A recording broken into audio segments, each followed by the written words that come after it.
Well, good morning. I hope you're having a great Sunday. Thanks for spending part of your day with us. We have a very special show this morning for two reasons. Number one, and most important, we have the Governor of Michigan as our guest.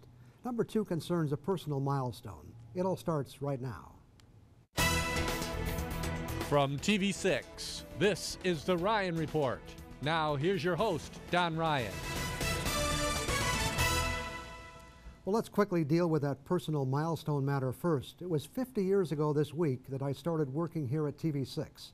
I joined the staff as the news anchor and weatherman, and I haven't been sitting in the same chair for 50 years. My career took some interesting twists and turns since then, but I'll have more to say about that at the end of the show. Right now, let's get on to the main reason for being here. After a very successful business career, Rick Snyder threw his hat in the ring in 2010, and the political unknown was elected governor of Michigan. In 2014, he was elected to a second term. He's a very busy governor, and we're pleased he took time today to join us. Governor, welcome to the Ryan Report. Well, it's great to be with you, Don, and congratulations on 50 years. That's awesome. Yeah, it just means I'm old, I guess. No, well, actually, when I turned 50, which was a few years ago, I said the good part is I hope it's not that, dark age and how people make it. I said I hope it's the onset of wisdom. Well, I think that's what it is too. And yeah. I just keep going. Got to be positive about these things. Thinking about that, looking back at your career, which is very successful, was there a moment that really turned things on for you or set you in the right direction? Well, the good part, it started with my folks in terms of I've always had great mentorship, people that sort of gave me good advice. In terms of my political career, it was interesting. It actually happened, I was out to dinner one night with my wife in early 2009 talking about my concern for the future of Michigan, and she sort of called me out. She said, you're concerned, and she said, I'm concerned about our kids being able to stay in Michigan and find great careers and such, and she said we should talk about you running for governor. And that was it. And that's what sort of triggered it and started off on that path. And the interesting part is when I got going, people may forget, nobody knew who I was. Right. So my early supporters, I actually have a nickname for them. I call them the Margin of Error Club. And the reason I do that is I'd actually have people come up to me when I first got started and say, did you know if you apply the margin of error, you could actually be a negative number in the polls? And I always thanked them for that, but you can see, I think it turned out pretty good. I think you proved them wrong, definitely. First of all, what brings you up to the UP on this trip? What kind of stops are you making? Well, in August of each year, I always try to get up to the UP and make a tour around the state. And this has been another great visit in terms of seeing many things. So it's a tour basically from Sault Ste. Marie to Houghton. And I've had a number of important stops. Sault Ste. Marie, I visited the locks, the Sioux locks. And one of the issues you're going to find me putting increasing importance on and talking about a lot more is really talking to the federal government about the need for a second 1,000-foot lock. We have the Poe lock right now, and that's our only 1,000-footer. It carries 70% of the shipping. And you can see the consequences. The MacArthur lock is down right now.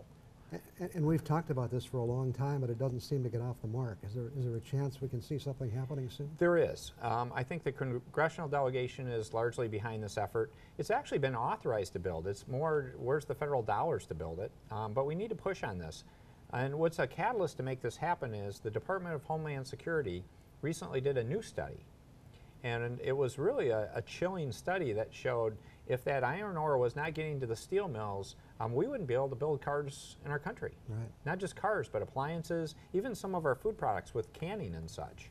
And so it really emphasizes the need that if that lock went down, it could be a crisis in our country, not just in Michigan. And of course, in World War II, it really served that purpose of building tanks and heavy equipment for the Army. Well, it's incredible how they actually built one of those locks. The MacArthur lock, they told me the story that was built in 14 months from the time they decided to build to the time it opened. Wow. So that is possible.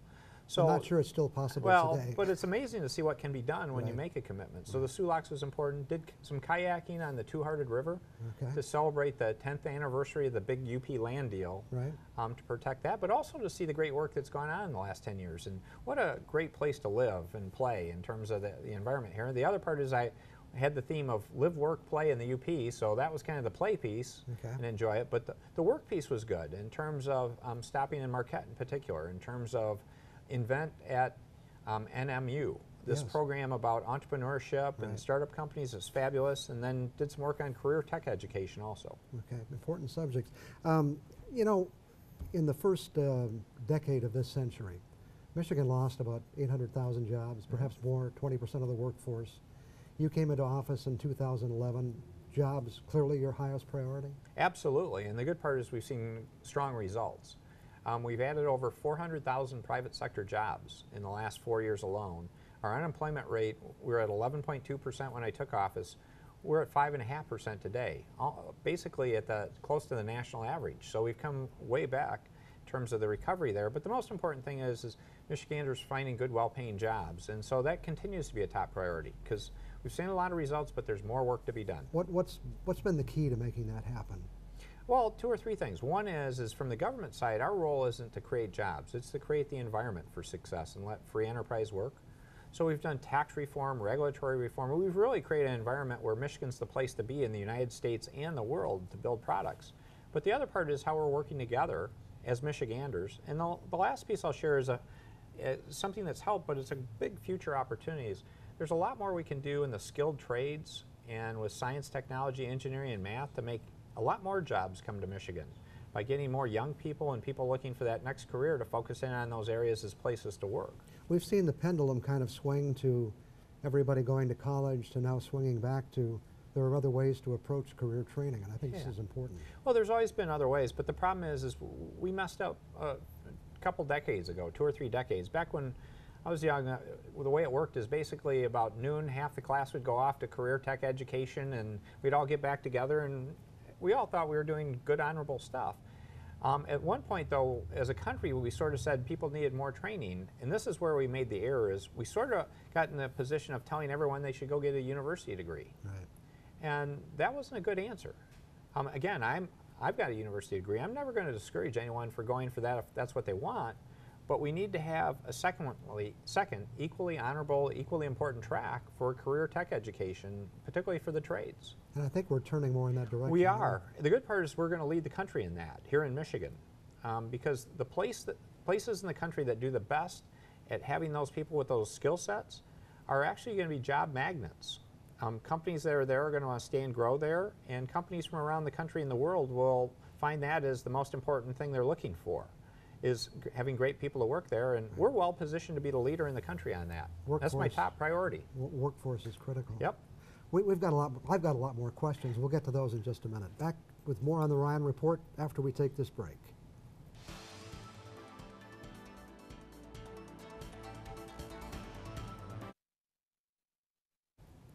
Our guest this morning is Governor Rick Snyder. We were talking about jobs before the break. Let's stay with it for just a minute. Sure. Particularly here in the UP. Natural resource industry is doing pretty well. New Eagle Mine, the forest industry. Iron ore having some problems. The Cliffs chairman feels imports is a big part of the issue. How do you see the future for iron ore here? Yeah, well, long term I see it as a bright future. Again, one of the challenges you find in extractive industries or natural resources in many cases, they tend to be fluctuating in prices all the time. Right. And that can come and go, and unfortunately right now the prices are lower, which is creating some issues with iron ore, for example. But over the long term trend is exciting. It's great to see new mine opportunities being created. So for mining, I'm excited in the UP. For timber and forestry opportunities, I'm excited for that. I think we're well positioned. It gets back to all those things. We're a natural resource rich state, and let's do it in a sustainable, environmentally smart way and create good jobs. You know, one of the big factors in the world economy is China. You'll be heading to China shortly.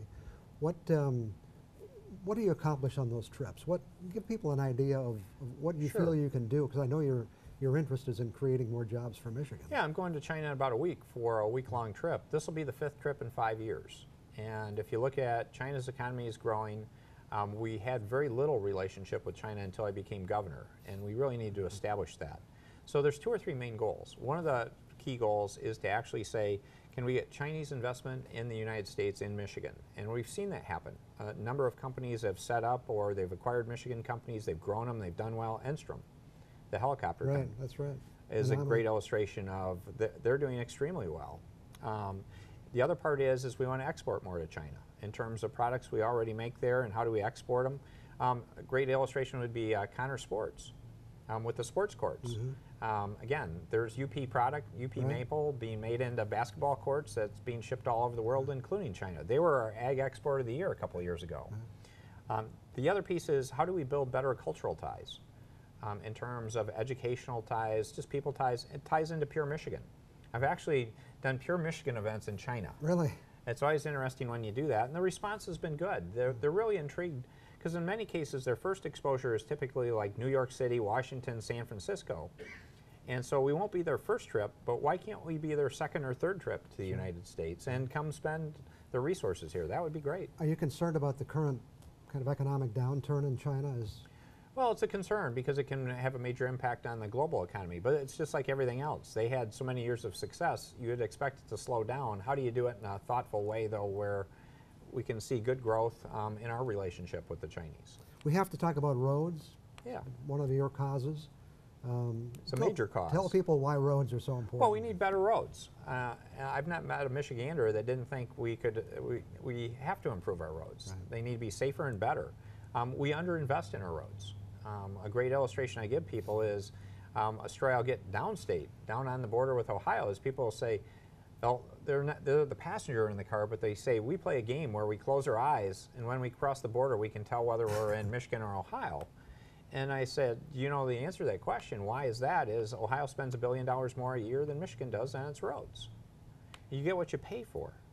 Right. You've called some of the leaders together from the legislature. Yeah. Are they going to be able to find agreement? Well, we need to do that. And so this doesn't happen easily, though. Again, you have to put it in historical context. The last times we did something on roads were 97 and 78.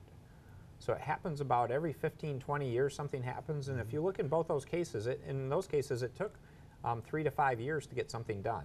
Well, I started 2 or 3 years ago, so hopefully we're in that window where we can get something done. We need to do something. One of the issues, I think, is really within your party, at least part of your party, in the House especially, not wanting to raise taxes. Well, there's a concern from all legislators. People always get concerned about. Nobody wants to raise taxes. No one wants to raise taxes, but you have to make smart decisions. And so I don't view this as just going out to spend money. This is an investment in our future, because infrastructure is part of the structures that you build your economy on. And better, safer roads are a critical part of that. So let's be smart about making good investments that have a good return to our citizens that make it worthwhile. Okay. Got some more questions. We'll get to those in just a couple of minutes. Back with more on the Ryan Report after one more break.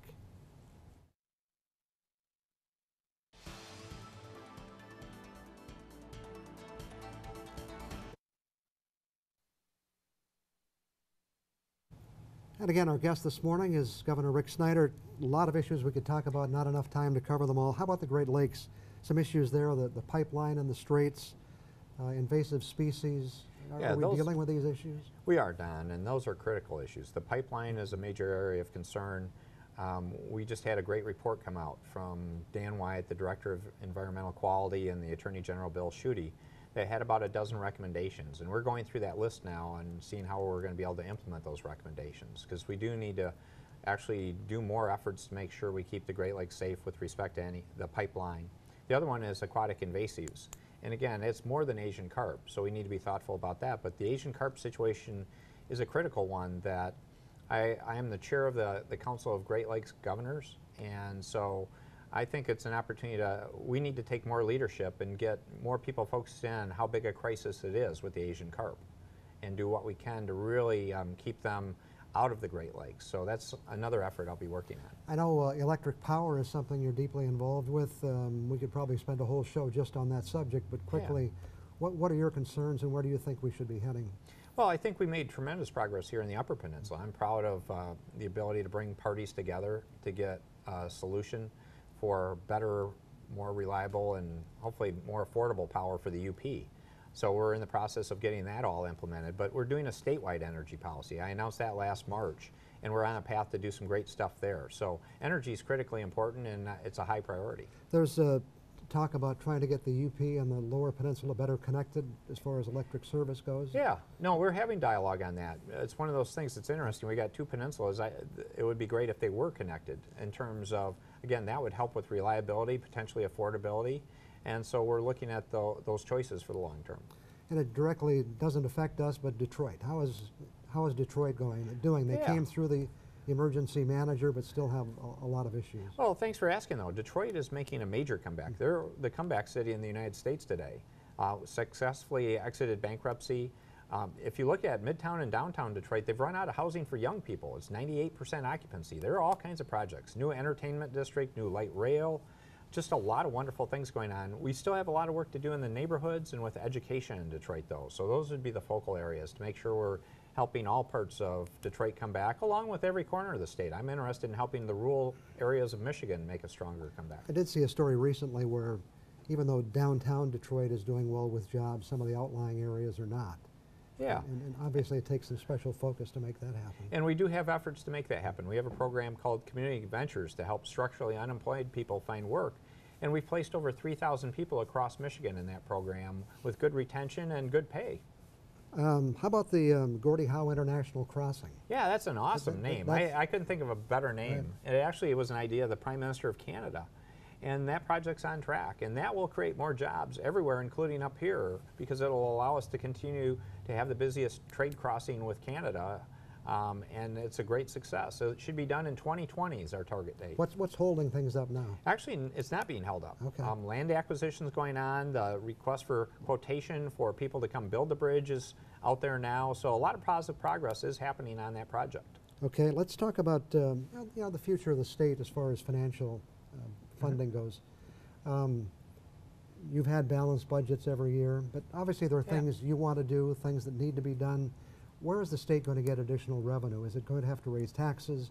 Is it going to come through economic growth? Yeah. Or is it reorganizing priorities? No, Michigan is a much stronger state than it was before and well positioned for the future. The roads question is one where we need resources, but with respect to the rest, economic growth has provided a great platform. In fact, I'm really proud. We've gone 5 for 5 in terms of 5 years, structurally balanced budgets, 3 months ahead of time every time.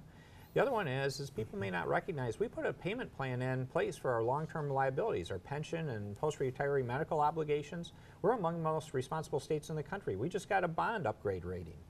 And if you looked at it, in terms of paying off those long-term liability, I like to kid people, but I'm serious. If you want a cool job in Michigan, run for governor in 2038. We'll have that liability, essentially the mortgage on Michigan, paid off. Isn't that great to know? Yeah, we just need to have the conviction to stay on the path we're on, and it's a good, strong path based on economic growth and good practices. The couple of items still before the legislature, no-fault auto insurance, is that something that you think we have to move forward on? It would be good to make some reforms. There are some basic reforms while at the same time recognizing we need to take care of people that are injured, particularly with long-term chronic injuries.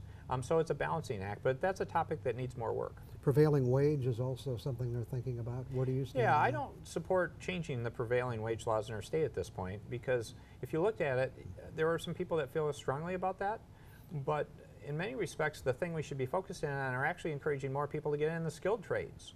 And we want to work with the trade organizations, the trade unions, to have more openings, more opportunity, and that has much more value than dealing with a specific issue. And I know immigration isn't typically thought of as a big issue in Michigan, but I think you've pointed out there is a plus side. There is a plus side, yeah. Again, we need to solve the illegal immigration issue, but we actually should be encouraging more legal immigration. I'll give you an illustration. We have a lot of brilliant students coming to get their education here, getting master's degree, doctoral degrees. They get this education, they love it, they want to stay here, and we tell them to get out. That's dumb. Right. Let's find a way to keep them here, offer them opportunity here, because they actually create jobs. We found they create 2.5 positions for every position they occupy. So they would create net jobs for Michiganders across the board. We have only 15 seconds left. Are you glad you decided not to run for president? Well, I'm honored to be governor of Michigan, and this is the job I was hired to do, and I want to do it the best possible, not focus on the next job. So you don't want to be one of the 19 or 20 that No. Do you have a favorite at this point? No. Actually, I'm watching. I hope we need a problem solver in our country, because that's what I found here in Michigan. When you focus on solving problems, not playing politics, you can make a huge difference, and it's great to see our comeback here. Okay. Thanks very much for coming in this morning. Appreciate it very much. Great to be with you, Don. Congratulations again on 50 years. Thank you. All right. We'll be back with some final thoughts after we take this break.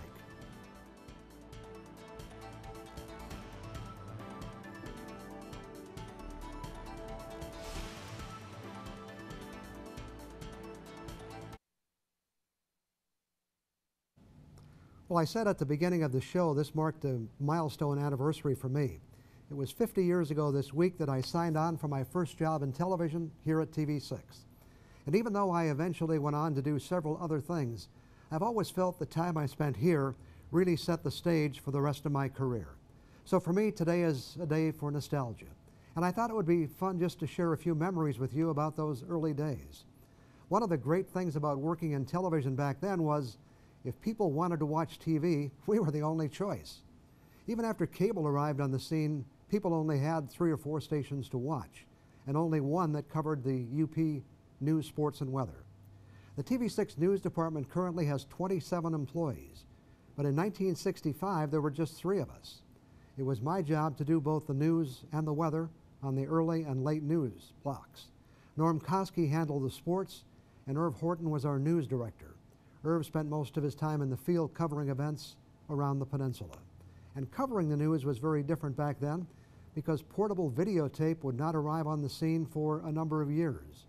If you wanted to do a story in the field, you had to use movie film, and that presented a lot of challenges. In 1965, here at TV6, the studio cameras were black and white, and so were the TV sets that people used to watch us.